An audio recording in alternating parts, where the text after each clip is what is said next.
أعوذ بالله من الشيطان الرجيم.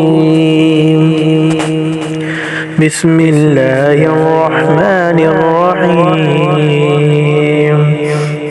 يا أيها المدثر قم فأنذر وربك فكبر وثيابك فطهر والرجز فاهجر ولا تمنن تستكثر ولربك فاصبر فإذا نكر في الناقور فذلك يومئذ يوم عسير على الكافرين غير يسير ذرني ومن خلقت وحيدا وجعلت له مالا ممدودا وبنين شهودا ومهدت له تمهيدا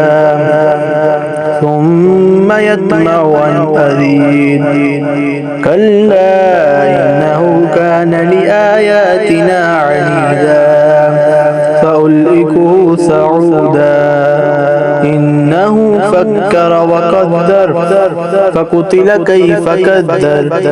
ثم قتل كيف قدر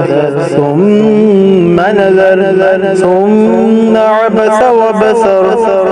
ثم أدبر واستكبر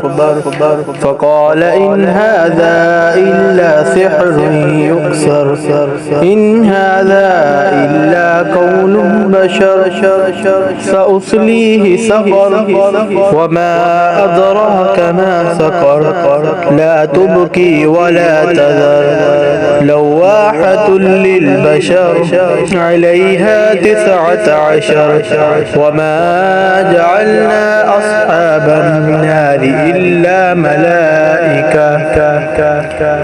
وما جعلنا عدتهم إلا فتنة للذين كفروا ليستيقن الذين أوتوا الكتاب ويزداد الذين آمنوا إيمانا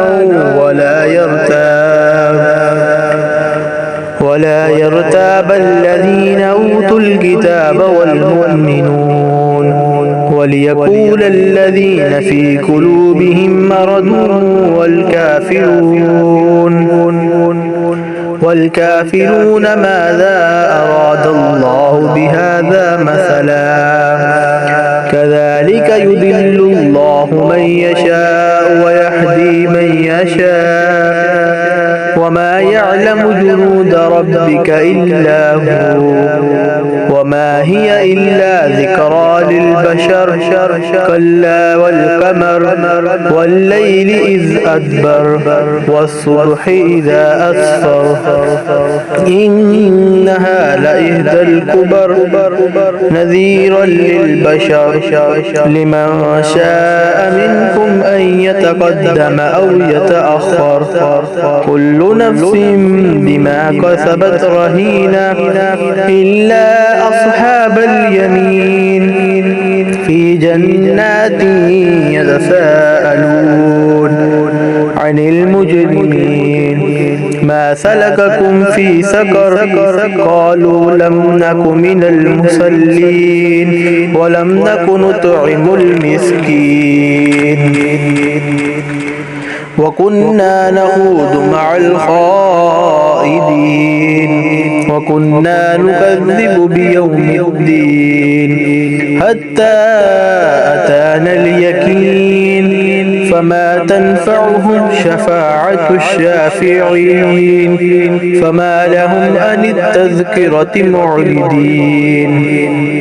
كان كأنهم نور مستوفرة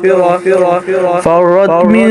كسفرة بل يريد كل امرئ منهم أن يؤتى صحفا منشرة كلا بل لا يخافون الآخرة كلا إنه تذكرة فمن شاء ذكره وما يذكرون إلا أن يشاء الله هو أهل التقوى وأهل المغفرة مغفرة. صدق الله العظيم.